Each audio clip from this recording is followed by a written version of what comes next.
Good morning. Nursing जोश में आप सभी का स्वागत करती हूँ। और आज हम बीएससी नर्सिंग का फर्स्ट टॉपिक पढ़ेंगे, इंट्रोडक्शन ऑफ जनरल फार्माकोलॉजी।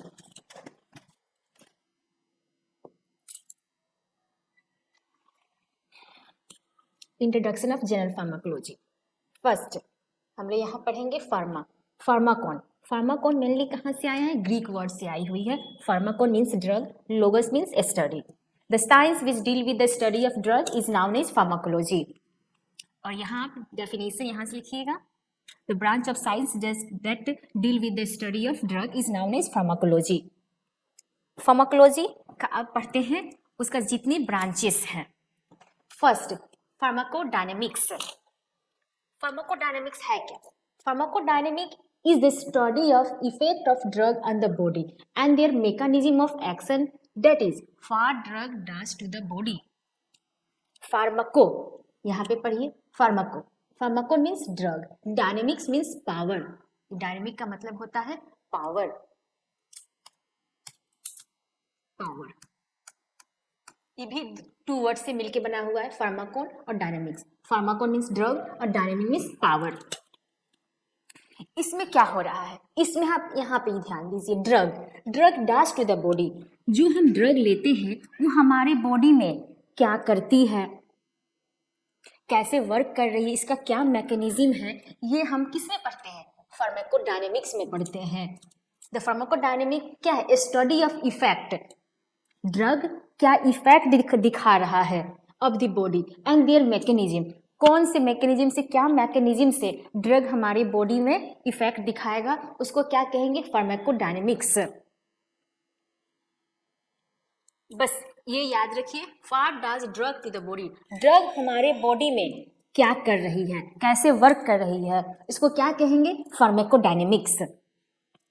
चलिए दूसरा डिवीजन पढ़ते हैं, ब्रांच फार्माकोकाइनेटिक्स। फार्माकोकाइनेटिक, फार्माकोन यानी कि ड्रग, काइनेटिक हमने तो पढ़ा था ना बचपन में ही फिजिक्स में, काइनेटिक एनर्जी। काइनेटिक मीन्स क्या होता है? मूवमेंट। Kinetic means movement. इसमें क्या पढ़ेंगे? Movement of drug. Movement of drug in the body. It is study of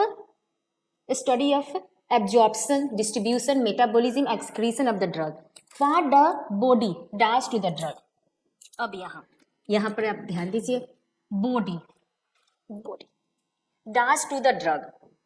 drug हमारे बॉडी, पहले यहाँ से समझिए अच्छे से, बॉडी हमारा ड्रग को क्या कर रही है, ये हम पढ़ते हैं फार्माकोकाइनेटिक्स में। Movement of drug, study of movement of drug in the body is known as pharmacokinetics. अब मूवमेंट, ड्रग का कैसे मूवमेंट होता है, अब ये पढ़ेंगे। ये कैसे होता है? चार टाइप से, जैसे एब्जॉर्प्शन, डिस्ट्रीब्यूशन, मेटाबॉलिज्म, एक्सक्रीशन। ये चार प्रोसेस होती है किसमें? फार्माकोकाइनेटिक्स में। यहाँ आया समझ में? बस फार्माकोडायनेमिक्स और फार्माकोकाइनेटिक्स। फार्माकोडायनेमिक्स में क्या है? यहाँ पे क्या लिखा? ड्रग जो है हमारी बॉडी में क्या वर्क कर रही है। और फार्माकोकाइनेटिक में क्या पढ़ेंगे? यहाँ पे बॉडी है, यानी कि बॉडी ड्रग को क्या करेगी? पहले एब्जॉर्प्शन होगा, डिस्ट्रीब्यूशन, मेटाबॉलिज्म, एक्सक्रीशन, ये सब सारे प्रोसेस होगी। आई होप आपको ये समझ में आ गया होगा।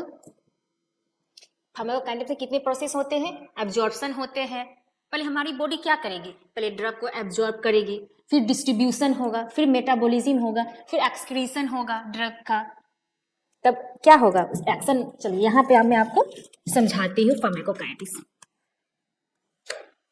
ये ड्रग है, ये स्टोमक है, ये हमारा इंटेस्टाइन। हम ड्रग लिए, स्टोमक में गया तो क्या हुआ? पहले डिसइंटीग्रेट हुआ,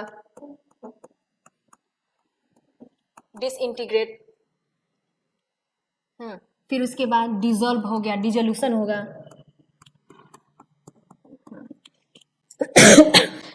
होगा, डिसइंटीग्रेट का मतलब क्या है? यहाँ डिसइंटीग्रेट का मतलब है टूटना। जो हम टैबलेट लिए थे, इसका छोटे छोटे पार्टिकल्स होंगे, छोटे छोटे, ये जो है छोटे छोटे ये पार्टिकल्स होंगे, उसके बाद ये डिजल्व होगा, डिजल्व होने के बाद स्मॉल इंटेस्टाइन में आया, यहाँ एब्जॉर्प्शन होगा और ये हमारे ये जो ब्लड कैपिलरीज है, ब्लड वेसल्स है, यहाँ से क्या होगा, डिस्ट्रीब्यूशन होगा।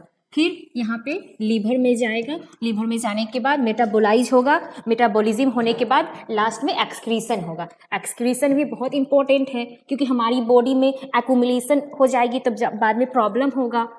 Accumulation is a dangerous for our health, इसीलिए एक्सक्रीशन होना भी इंपॉर्टेंट है।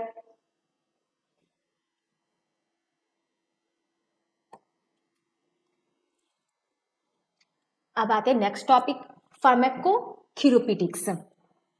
फार्माकोन drug, therapeia, therapeia it is coming out from the Greek word in service of, in service for what service, for disease. It is application of drug for the treatment of disease. जो drug treatment के लिए use में आते हैं उसको क्या कहेंगे, फार्माकोथेरेप्यूटिक्स कहेंगे। It is application of pharmacologic information together with the knowledge of disease for the prevention, mitigation or cure. Mainly simple सा definition में आपको मैं समझा दी। It is application of drug, किसके application कर रहे हैं, ड्रग का, for the treatment of disease, treatment of disease के लिए जो ड्रग यूज कर रहे हैं उसको क्या कहेंगे, फार्माकोथेरेप्यूटिक्स।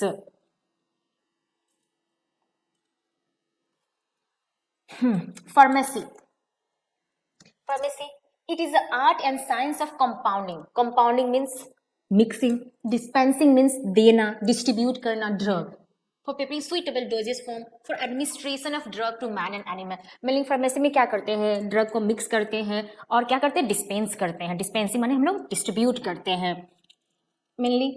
और उसमें और क्या होता है, उसमें क्या होता है, कलेक्शन करते हैं, आइडेंटिफिकेशन करते हैं, प्यूरिफिकेशन करते हैं, आइसोलेशन करते हैं, सिंथेसिस, स्टैंडर्डाइजेशन। उसमें हम लोग ड्रग का कलेक्शन होता है, कलेक्शन के बाद उसका आइडेंटिफिकेशन होता है, आइडेंटिफाई करते हैं ये ड्रग सही है कि नहीं। उसके बाद इसको प्यूरिफिकेशन होता है, प्यूरिफाई करते हैं अच्छे से। उसके बाद स्टैंडर्डाइजेशन, आइसोलेशन होता है, सिंथेसिस, स्टैंडर्डाइजेशन। स्टैंडर्डाइजेशन में से जितने टेस्ट होते हैं, ये देखिए ड्रग का टेस्ट होते हैं, जैसे अल्कोहल टेस्ट हो गया, एसिड वैल्यू टेस्ट हो, रिड्यूसिंग शुगर हो गया, और ये बहुत सारा टेस्ट है, वो सब होते हैं। इसको क्या कहेंगे, standardization and quality control of medicinal substance.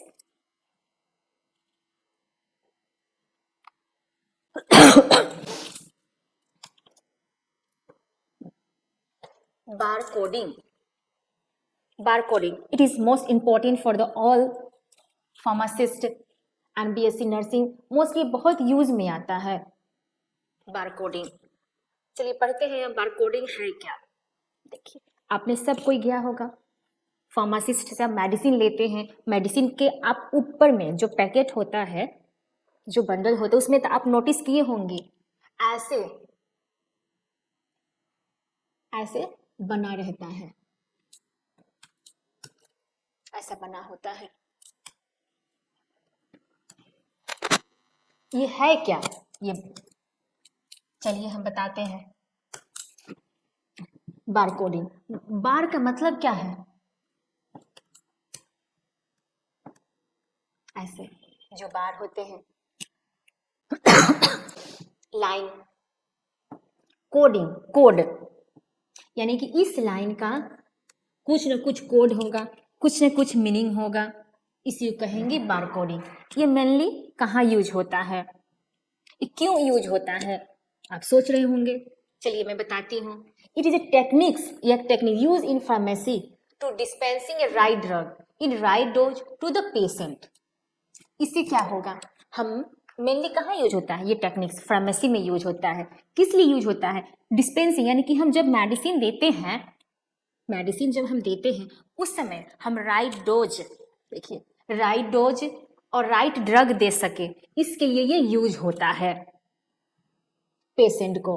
मान लीजिए कि कभी कभी ऐसा होता है कि जो मेडिसिन लिखा हुआ प्रेस्क्रिप्शन पे वो नहीं देकर कोई दूसरा मेडिसिन दे देते हैं, उस समय जो बारकोड इंस्ट्रूमेंट होते हैं, इंस्ट्रूमेंट, उससे ऐसे करके आप स्कैन करते हैं तो आपको सारा डिटेल, जैसे कि ड्रग का नेम क्या है, डोज क्या है, ये कौन से डिजीज में देना है, इसका इफेक्ट क्या है, ये प्रेस्क्रिप्शन ड्रग है कि नॉन प्रेस्क्रिप्शन ड्रग है, इसका सारा बायोडाटा आपको आ जाएगा। आपको पूरा बायोडाटा आपको स्कैन होके आपको यहाँ पे दिख जाएगा स्कैनर में। इससे हम क्या, इससे क्या लाभ है? इससे हम सही दवा अपने पेशेंट को दे पाएंगे, इसलिए ये बारकोडिंग का यूज होता है फार्मेसी में। और मेनली ये कितने टाइप के हैं? एक होते हैं 1D और एक होते हैं 2D। मेनली ये यूज में आते हैं, अभी के समय में ये भी यूज होते हैं, पहले भी यूज होते थे। 1D यानी कि ये लाइन जो है 1D, ये देखिए ये 2D ऐसे, यानी कि इसमें लेंथ भी है और ब्रेथ भी है इसीलिए 2D हो गया। अभी के समय में तो आप स्कैन बहुत इजीली कर सकते हैं, सबके पास अभी के समय में स्मार्टफोन है। स्मार्टफोन से आप कहीं भी जाते हैं फार्मेसी में, तो कोई भी आप ड्रग लेते हैं, कोई भी मेडिसिन आप लेते हैं, तो आप खुद भी ये आप प्रैक्टिकली कर सकते हैं। डायरेक्ट जाइए अपने मोबाइल से, अपने स्मार्टफोन से इसको ऐसे करके स्कैन कीजिए गूगल स्कैनर से, और आपको सारा उसका बायोडाटा निकल के आ जाएगा। ड्रग कौन सा ड्रग है, प्रेस्क्रिप्शन ड्रग है कि ये नॉन प्रेस्क्रिप्शन ड्रग है, कौन सा कितने डोजेज में लेना है, क्या इसका साइड इफेक्ट है, क्या इफेक्ट है, सारा आपको, कौन सा टेबलेट है, इंट्रिक टेबलेट है कि नॉन कोटेड टेबलेट है, सारा डिटेल आपको, ये सबलिंगुअल टेबलेट है या डिस्पर्सिबल टेबलेट है, सारा डिटेल आपको आ जाएगा। एक बार ट्राई आप भी कीजिए।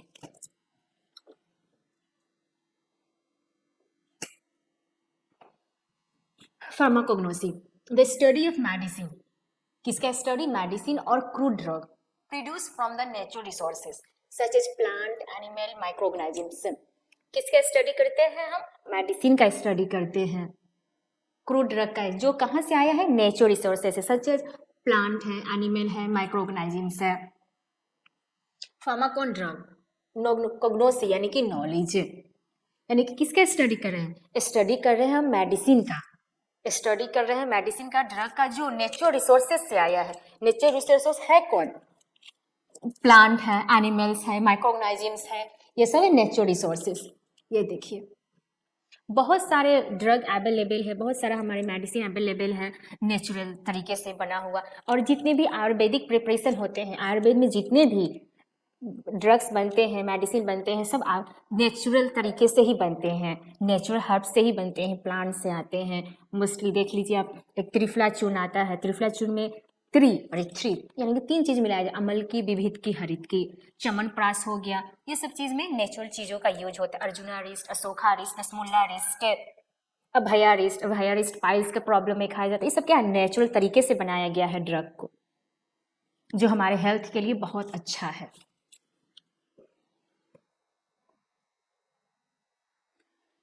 Chemotherapy, it is also made of 2 words. Chemo means chemical, therapy means treatment, यानी कि हम किससे ट्रीटमेंट कर रहे हैं? केमिकल से ट्रीटमेंट कर रहे हैं। Now, it is the treatment of infection or malignancy. Malignancy means cancer with a specific drug that had toxicity for the infecting organisms. A malignant cell with no effect on the host cell. देखिए यहाँ पे समझिए chemotherapy यानी कि treatment with help of chemical. इसमें mainly क्या करते हैं? स्पेसिफिक ड्रग जो है, स्पेसिफिक ड्रग जो हम यूज कर रहे हैं, वो किसको टॉक्सिसिटी करता है? इन्फेक्टिंग ऑर्गेनिजम्स को। जो हम ड्रग यूज कर रहे हैं, specific drug that have toxicity, किसके लिए? Toxicity for the infecting organism. Infecting organisms के लिए ये क्या है? टॉक्सिसिटी कज करेगा विदाउट, लेकिन हमारे जो होस्ट सेल है, बॉडी का ऑर्गन से, उसको बिना डैमेज किए हुए, सिर्फ ये क्या इन्फेक्टिंग जो एजेंट है, जो माइक्रो ऑर्गेनिजम्स है, उसको किल करेगा, लेकिन हमारे बॉडी को विदाउट एनी हार्म। इसको क्या कहेंगे? Chemotherapy. It is a treatment, estimate infection और malignancy with a specific drug. Example में इन्फेक्शन में पेनिसिलिन, कैंसर में साइक्लोफॉस्फामाइड।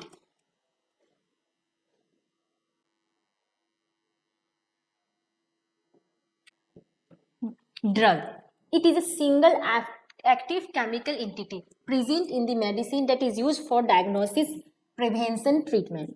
ड्रग मेनली है क्या? ये सिंगल एक्टिव केमिकल एंटिटी है जो किसके लिए यूज में आता है, ट्रीटमेंट के लिए, डायग्नोसिस के लिए, प्रोफिलैक्सिस के लिए, यानी कि प्रिवेंशन के लिए। प्रिवेंशन, मान लीजिए कि हम लोग जब छोटे होते हैं उस समय बहुत सारा वैक्सीन दिया जाता है। किस कारण दिया जाता है कि फ्यूचर में जाकर हमें कोई प्रॉब्लम ना हो, यानी कि जैसे कि वैक्सीन दिए हम, बहुत सारा वैक्सीन है, चिकन पॉक्स के लिए, स्मॉल पॉक्स के लिए, मम्स के लिए है, वो क्या के लिए देते हैं, प्रिवेंशन के लिए देते हैं कि फ्यूचर में जाके हमें कोई प्रॉब्लम नहीं हो, कोई इन्फेक्शन नहीं हो, इसलिए दिया जाता है। इसको क्या कहेंगे, प्रिवेंशन कहेंगे। मैंने ड्रग यूज में किस लिए आता है, इसका treatment, diagnosis and prevention, prophylaxis. Okay,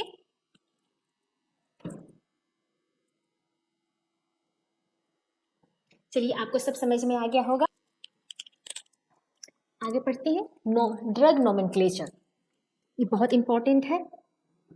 इसमें कितने होते हैं, chemical name, generic name and brand name. Drug nomenclature, drug nomenclature किस लिए हम करते हैं, जिससे हमें जल्दी से अच्छे से मेडिसिन का नॉलेज हो जाए। इसमें कितने टाइप्स के हैं, केमिकल नेम है, जेनरिक नेम है, ब्रांड नेम है। चलिए अब तीनों के बारे में डिटेल पढ़ते हैं। केमिकल नेम, इसमें मेनली क्या होता है, जो केमिकल, जो ड्रग में जो केमिकल प्रेजेंट है उसके बारे में लिखा रहता है, उसके बारे में बताया रहता है। देखिए जैसे कि केमिकल है, ये पैरासीटामोल का केमिकल स्ट्रक्चर है, इसमें क्या क्या प्रेजेंट है, देखिए हेक्सोन, OH ग्रुप प्रेजेंट है, CH3 ग्रुप प्रेजेंट है, नाइट्रोजन ग्रुप प्रेजेंट है, एसिटामिनोफेन, और इसको केमिकली क्या कहते हैं, एसिटामिनोफेन कहते हैं। और केमिकल नेम मेनली बहुत लॉन्ग नेम होता है, हम लोग जल्दी याद नहीं कर पाते हैं। ये देखिए एसिटामिनोफेन, और कितना बड़ा केमिकल स्ट्रक्चर है। अब आते हैं जेनरिक नेम में। जेनरिक नेम यानी कि नॉन प्रोफिटरी। नॉन प्रोफिटरी का मतलब क्या है, नॉन प्रोफिटरी मतलब कि इसका कोई ऑनर नहीं है। अब ब्रांड नेम यानी कि प्रोफिटरी, प्रोफिटरी मतलब इसका ऑनर है, ब्रांड नेम का कोई ऑनर है, इसलिए इसको क्या कहते हैं, प्रॉफिटरी। और जेनरिक नेम को नॉन प्रॉफिटरी भी कहते हैं। नॉन प्रॉफिटरी है क्या, देखिए ये हो गया पैरासीटामोल, देखिए ये तो केमिकली स्ट्रक्चर है, और केमिकली इसको क्या बोलते हैं, एसिटामिनोफेन कहते हैं। और जेनरिक नेम में इसी को हम क्या कहेंगे, पैरासीटामोल कहेंगे, C8H9NO2, यानी कि ये पैरासीटामोल है। अब ब्रांड नेम में जैसे कि कालपोल हो गया, टिस्को हो गया, क्रोसिन हो गया, ये सब जो क्या है, ब्रांड नेम है। अब ब्रांड नेम को मेनली कौन देता है, जो मैन्युफैक्चर, जो फार्मास्यूटिकल्स कंपनी है वो देते हैं, यानी कि ऑनर है उसका।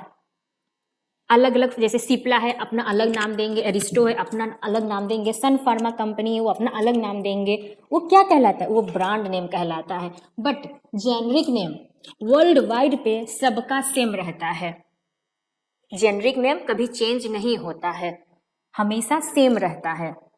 आप यहाँ बोलिए या बिहार में बोलते हैं या उत्तर प्रदेश में बोलते हैं या झारखंड में बोलते हैं या मुंबई में या दिल्ली में, कहीं भी बोलते हैं, लेकिन जेनरिक नेम हमेशा सेम रहेगा। क्या चेंज होता है, तो ओनली ब्रांड नेम चेंज होता है। कंपनी टू कंपनी अपना अपना एक ब्रांड नेम देते हैं। फॉर एग्जाम्पल मान लीजिए हमारा नाम क्या है, पूनम है, वो क्या हुआ, वो मेरा जेनरिक नेम हुआ। वहीं पे कोई मुझे पूनम का बदली, कोई हमें नानी, दादा, मामा या मेरी पापा कोई प्यार से बुलाते हैं, कोई बबली बुलाते हैं, कोई मोना, कभी कोई सोना, तो बहुत सारा नाम दे देते हैं। बट यूनिवर्सिटी हो, कॉलेज हो, स्कूल हो, वो तो उसके ओरिजिनल नाम से न जानते हैं, इट मीन्स पूनम के नाम से जानते हैं, इसलिए क्या हुआ, generic name is a original name. Okay, यहाँ तो आपको क्लियर हो गया, और कभी आप नहीं भूलेंगे ड्रग नोमेनक्लेचर में कितने टाइप्स के हैं, chemical name, generic name and brand name.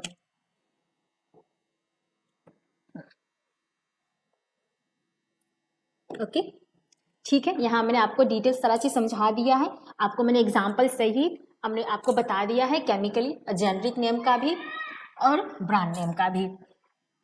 Okay, thank you so much.